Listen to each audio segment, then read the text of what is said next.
Hello বন্ধুগণ, আমি সাধনা নতুন একটা ঝাঁকানাকা রেসিপিতে তোমাদের সবাইকে স্বাগত জানাই। আজকে আমি তোমাদের সাথে শেয়ার করছি আলু আর ডিম দিয়ে সকাল বিকেলের জন্য দারুণ টেস্টি একটা নাস্তা বা টিফিন রেসিপি। বানানো যেমন সোজা, খেতেও তেমন টেস্টি হয়। ঘরে থাকা সামান্য কয়েকটা উপকরণ দিয়ে ঝটপট করে বানিয়ে নেওয়া যায়। তো রেসিপিটি প্রথম থেকে শেষ পর্যন্ত দেখার অনুরোধ রইল। কোথাও স্কিপ করো না কিন্তু, তাহলে আসল জায়গাগুলো মিস করে যাবে। এখানে দেখো, রেসিপিটি বানানোর জন্য আমি নিয়েছি 3টে সেদ্ধ আলু। আলুগুলোকে আগে থেকে খুব সুন্দর করে সেদ্ধ করে খোসা ছাড়িয়ে রেখেছিলাম। তো এখন একটা কাঁটা চামচের সাহায্যে খুব ভালো করে এইভাবে আলুগুলোকে ম্যাশ করে নেব। তোমাদের কাছে যদি ম্যাশার থাকে, অবশ্যই তোমরা ম্যাশারের সাহায্যে একদম ঝাঁকানাকা করে, মানে ঝটপট করে আলুগুলোকে খুব সুন্দর করে এইভাবে ম্যাশ করে নিতে পারো। লক্ষ্য রাখতে হবে আলুর মধ্যে যাতে কোনো রকম বড় দলাভাব না থাকে। সমস্ত আলুগুলোকে খুব সুন্দর করে ম্যাশ করে একটা সাইডে আমি রেখে দিলাম। আর এখানে দেখো, নিয়েছি একটা বড় সাইজের মিক্সিং বোল। তো এখন এই মিক্সিং বোলের মধ্যে আমি দিয়ে দেবো এরকম একটা স্টিলের বাটির হাফ বাটি পরিমাণে ময়দা। যতটা পরিমাণে আমি ময়দা দিয়েছি ঠিক ততটা পরিমাণে দিয়ে দেবো আটা। আজকের নাস্তা বা টিফিনগুলো আমি আটা আর ময়দা মিশিয়ে করছি। তোমরা চাইলে কিন্তু শুধু ময়দা দিয়েও বানাতে পারো, তাতে কোনো সমস্যা নেই। তো এখানে দেখো, আমি আটা আর ময়দা সম পরিমাণে দিয়ে দিলাম। তো এখন আমি এর মধ্যে দিয়ে দেবো স্বাদ মতো সামান্য পরিমাণে লবণ। তার সাথে দিতে হবে হাফ চামচ পরিমাণে চিনি। চিনিটা দিতে কিন্তু একদমই ভুলো না। একটু চিনি দিলে নাস্তা বা টিফিনগুলো খেতে কিন্তু দারুণ টেস্টি লাগে। তার সাথে আমি 3 চামচ ভর্তি করে দিয়ে দেবো রিফাইন্ড অয়েল, মানে সাদা তেল। এখানে আমি 3 চামচ সাদা তেল দিয়েছি। তোমরা চাইলে কিন্তু তেলের পরিমাণটা একটু বাড়িয়েও দিতে পারো। তেল বেশি করে দিলে কি হবে, এই নাস্তাগুলো একটু বেশি মুচমুচে খাস্তা তৈরি হবে। তো আমি 3 চামচ তেল দিয়ে খুব ভালো করে আটার ময়দাটাকে ময়াম দেবো। যতক্ষণ না আটার ময়দাটা হাতের মধ্যে দলা পাকিয়ে আসছে, ততক্ষণ খুব ভালো করে ঘষে ঘষে ময়াম দিতে হবে। ময়াম যত ভালোভাবে দেবে, নাস্তাগুলো খেতে কিন্তু ততটাই টেস্টি হবে। তারপরে অল্প অল্প করে নর্মাল জল দিয়ে খুব সুন্দর করে চেপে চেপে ঠেসে ঠেসে মেখে একটা টাইটি ডো আমাদের বানাতে হবে। প্রতিদিন রুটি বানানোর সময় আমরা যেরকম একটা ডো বানাই, তার থেকে সামান্য একটু টাইট করে ডোটাকে মাখতে হবে। খুব সুন্দর করে চেপে চেপে ঠেসে ঠেসে এইভাবে মেখে নিতে হবে।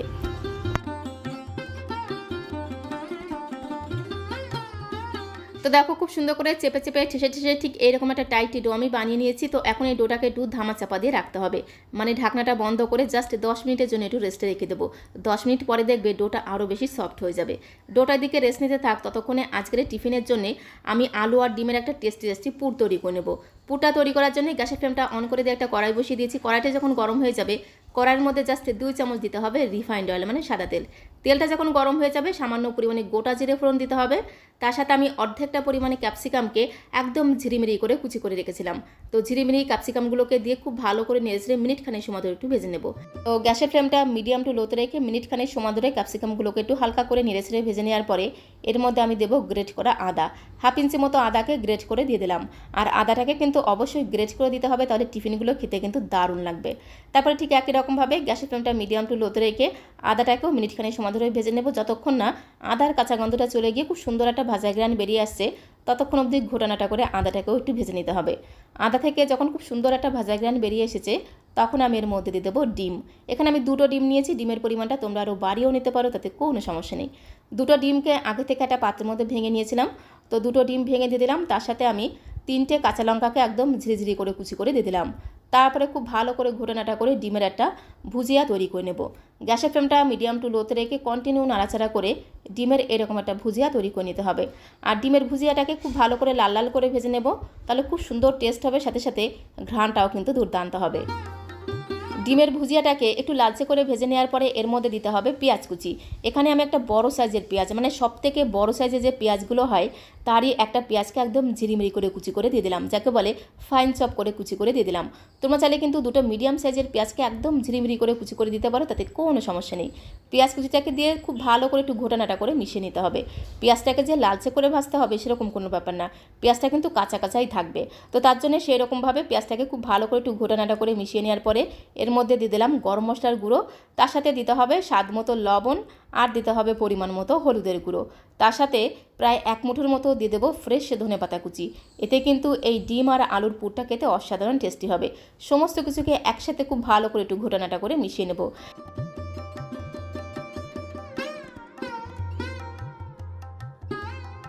তো গ্যাসের ফ্লেমটা মিডিয়াম টু লোতে রেখে সমস্ত কিছুকে জাস্ট 2 মিনিট সময় ধরে খুব ভালো করে একটু নেড়ে মিশিয়ে নিতে হবে। খুব বেশি যে একদম ভাজা ভাজা করতে হবে সেরকম কোনো ব্যাপার না, তাহলে পেঁয়াজগুলো ভাজা হয়ে যাবে। পেঁয়াজগুলোকে আমাদের কাঁচা কাঁচা রাখতে হবে, তাহলে পুরটা খেতে কিন্তু দারুণ লাগবে। তো 2 মিনিট সময় ধরে একটু নেড়ে মিশিয়ে নেওয়ার পরে এর মধ্যে আমি আগে থেকে সেদ্ধ করে রাখা ম্যাশ করা আলুগুলোকে দিয়ে দিলাম। 3টে মিডিয়াম সাইজের আলুকে খুব সুন্দর করে সেদ্ধ করে ম্যাশ করে রেখেছিলাম। তো সেদ্ধ করা আলুটাকে দিয়েও কিন্তু এইভাবে একটু জাস্ট নেড়ে ছেড়ে মিশিয়ে নেব। আলুগুলোকে দিয়েও খুব ভালো করে একটু মিশিয়ে নেওয়ার পরে নামানোর আগে এর মধ্যে হাফ চামচ দিতে হবে ভাজা মশলা। ভাজা মশলাটা কিন্তু অবশ্যই দিতে হবে, তাহলে এই আলু ডিমের পুরটা খেতে খুব সুন্দর টেস্ট হবে, সাথে সাথে ঘ্রাণটাও কিন্তু অপূর্ব হবে। তো হাফ চামচ ভর্তি করে আমি ভাজা মশলা দিয়ে দিলাম। এর মধ্যে আছে গোটা জিরে, ধনে, তেজপাতা, শুকনো লঙ্কা একসাথে শুকনো কড়াইতে ভেজে গুঁড়ো করে রেখেছিলাম। তো হাফ চামচ ভর্তি করে ভাজা মশলার গুঁড়ো দিয়ে খুব ভালো করে একটু নেড়েচেড়ে মিশিয়ে নিয়েই কিন্তু গ্যাসের ফ্লেমটা বন্ধ করে দেবো। স্বাদে গন্ধে ভরপুর আলু ডিমের টেস্টি টেস্টি পুরটা কিন্তু একদমই রেডি হয়ে গেছে। এখন একটা প্লেটের মধ্যে নামিয়ে আলু ডিমের এই পুরটাকে খুব ভালো করে ঠান্ডা করে নিতে হবে। আর আজকে আমি তোমাদের সাথে যে পদ্ধতিতে আলু ডিমের পুর তৈরি করে টিফিনগুলো বানিয়ে দেখাচ্ছি, ঠিক এইভাবে তোমরা একবার টিফিন বা নাস্তাগুলো বানিয়ে খেয়ে দেখতে পারো, খেতে অসাধারণ টেস্টি হয়। সমস্ত আলু ডিমের পুরটাকে প্লেটের মধ্যে নামিয়ে নেওয়ার পরে একটু ঠান্ডা করে নেব। আলু ডিমের পুরটা এদিকে ঠান্ডা হতে থাক, আর এইদিকে দেখো 10 মিনিট হয়ে গেছে। ডোটাকে আমি ধামাচাপা দিয়ে রেখেছিলাম। 10 মিনিট পরে কিন্তু ডোটা আরও বেশি সফট হয়ে যাবে। তো তারপরে হাতের সাহায্যে আরও একবার খুব ভালো করে চেপে চেপে ঠেসে ডোটাকে একটু মেখে নিতে হবে। তো বন্ধুগণ, এই ডোটাকে যত ভালোভাবে মাখা হবে টিফিনগুলো বানানোর সময় একটুও কোথাও ফেটেও যাবে না, ভেঙেও যাবে না। তো তার জন্য ডোটাকে অবশ্যই কিন্তু খুব ভালো করে চেপে চেপে ঠেসে মেখে নিতে হবে। তো এখন আমি একটা লম্বা রোল বানিয়ে নেব। তার জন্য দেখো এখানে একটা বেলুন চাকি নিয়েছি। বেলুন চাকিতে সামান্য পরিমাণে দিয়ে দিলাম একটু সাদা তেল। সাদা তেলটাকে দিয়ে খুব ভালো করে বেলুন চাকি সারা গায়ে লাগিয়ে নিতে হবে। তারপরে ডোয়ের একটা লম্বা রোল আমি এইভাবে তৈরি করে নেব। খুব সুন্দর করে ঘুরিয়ে ঘুরিয়ে এইভাবে একটা লম্বা রোল তৈরি করে নিতে হবে। তো তারপরে রোলটাকে আমি পিস পিস করে কেটে নেব। তো বন্ধুগণ, এইভাবে যদি একটা ছুরির সাহায্যে ডোটাকে একটু পিস পিস করে কেটে নেওয়া হয়, তাহলে প্রত্যেকটা টিফিন একই রকম সাইজের হবে, দেখতেও সুন্দর লাগবে, আবার খেতেও কিন্তু দারুণ মজার লাগবে। তো তার জন্য এরকম একটা ছুরির সাহায্যে খুব ভালো করে রোলটাকে একটু পিস পিস করে কেটে নেব। তারপরে একটা করে লেচি হাতের মধ্যে নিয়ে খুব ভালো করে লেচিটাকে একটু গোল বলের মতো তৈরি করে নিতে হবে। খুব সুন্দর করে চেপে চেপে এরকম একটা গোল বলের মতো তৈরি করে নেব। তারপরে আমি একটা বাটি অথবা টুপির মতো শেপ তৈরি করে নেব। পুলি পিঠে বানানোর সময় আমরা যেরকম করে একটা বাটির মতো শেপ তৈরি করি, ঠিক সেরকম একটা বাটি অথবা টুপির মতো শেপ তৈরি করে নিতে হবে। মাঝখান থেকে কিন্তু চাপবো না, ধার দিয়ে চেপে চেপে এরকম করে একটা বাটির মতো শেপ আমাদের তৈরি করে নিতে হবে। এদিকে আলু ডিমের পুরটাও কিন্তু খুব সুন্দরভাবে ঠান্ডা হয়ে গেছে। পুরোপুরি ঠান্ডা করে নিয়ে পরিমাণ মতো আলু ডিমের পুর এইভাবে বাটির মধ্যে দিয়ে দিতে হবে। একবারে কিন্তু বেশি পুর ভরা যাবে না, তাহলে আবার মুখটা বন্ধ করতে অসুবিধা হবে। পরিমাণ মতো আলু ডিমের পুর দিয়ে খুব ভালো করে এইভাবে মুখটাকে একটু আটকে নেব, যাতে ভেতর থেকে আলু ডিমের পুরটা বাইরে বেরিয়ে না আসে। খুব ভালো করে এইভাবে চেপে চেপে মুখটাকে আটকে নিতে হবে। এটা আসলে বলে তোমাদের বোঝাতে পারবো না, দেখে তোমাদের বুঝে নিতে হবে। খুব সুন্দর করে ঘুরিয়ে ঘুরিয়ে মুখটাকে এইভাবে আটকে নেব।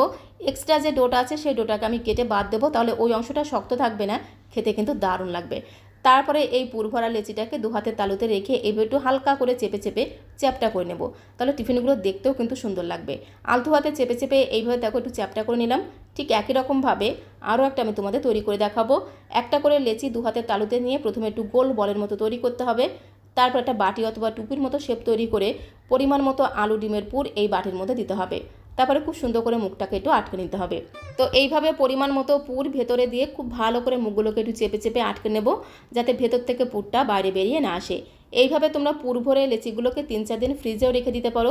যখনই খেতে ইচ্ছে করবে ঝটপট করে ফ্রিজ থেকে বের করে একটু গরম তেলে ভেজে নিলেই কিন্তু খুব সহজে টিফিন তৈরি হয়ে যাবে। সকালে ব্রেকফাস্ট কিংবা সন্ধ্যাবেলা জলখাবারে খুব সহজে বানিয়ে নেওয়া যায়, খেতেও কিন্তু অসাধারণ টেস্টি হয়। বাড়ির ছোট থেকে বড় সবাই দেখবে একদম চেয়ে চেয়ে খাবে। তো দেখো আরও একটা পুর ভরা লেচি আমি তৈরি করে নিয়েছি। তো এই লেচিগুলোকে দু হাতে তালুতে রেখে একটু হালকা করে প্রেস করে চ্যাপটা করে নিতে হবে। এতে টিফিনগুলো দেখতে কিন্তু ভীষণ সুন্দর লাগবে। একে একে বেশ অনেকগুলো টিফিন দেখো আমি তৈরি করে নিলাম। একটা দুটো টিফিন তৈরি করলে কিন্তু নিজেই ভাগে পাবে না, খেতে এতটাই টেস্টি হয়। তো এখন এই পুর ভরা টিফিনগুলোকে ভেজে নেব। তার জন্য সরাসরি চলে আসতে হবে ওভেনের কাছে। গ্যাসের ফ্লেমটা অন করে দিয়ে একটা ননস্টিকের প্যানের মধ্যে বেশ কিছুটা সাদা তেল আমি গরম হতে বসিয়ে দিয়েছিলাম। তেলটা যখন খুব ভালো মতো গরম হয়ে যাবে, গ্যাসের ফ্লেমটা মিডিয়াম টু লো করে দেবো। তারপরে একে একে সমস্ত পুর ভরা টিফিনগুলোকে গরম তেলের মধ্যে দিয়ে দিতে হবে। আর কন্টিনিউ খুন্তি দিয়ে এইভাবে টিফিনের উপরে একটু তেল ছিটিয়ে দেবো, তাহলে দেখবে টিফিনগুলো একদম বলের মতো ফুলতে শুরু করবে। একদম মুচমুচে খাস্তা তৈরি হবে, খেতে কিন্তু দারুণ লাগবে। কন্টিনিউ এইভাবে খুন্তি দিয়ে একটু উপরে তেল ছিটিয়ে দেবো। যখন একটা পিঠ ভাজা হয়ে যাবে তখন উল্টে দিয়ে বাকি পিঠটাকেও ভাজতে হবে। গ্যাসের ফ্লেমটা কিন্তু বাড়ানো যাবে না, তাহলে টিফিনের উপরে খুব তাড়াতাড়ি লালচে কালার ধরে যাবে, ভেতরে কিন্তু কাঁচা থেকে যাবে। তার জন্য গ্যাসের ফ্লেমটা মিডিয়াম টু লোতে রেখে একটু ধীরে ধীরে সময় নিয়ে টিফিনগুলোকে ভাজতে হবে। এইভাবে উল্টে পাল্টে একটু লাল লাল করে ভেজে নেব, তাহলে টিফিনগুলো খেতে কিন্তু দারুণ টেস্টি হবে।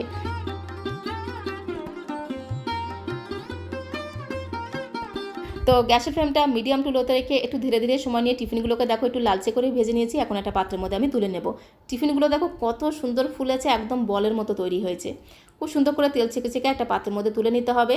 সকালে ব্রেকফাস্ট কিংবা সন্ধ্যাবেলা জলখাবারে এইভাবে তোমরা একবার আলু ডিমের পুরো ভরা নাস্তা বা টিফিনগুলো বানিয়ে খেয়ে দেখতে পারো।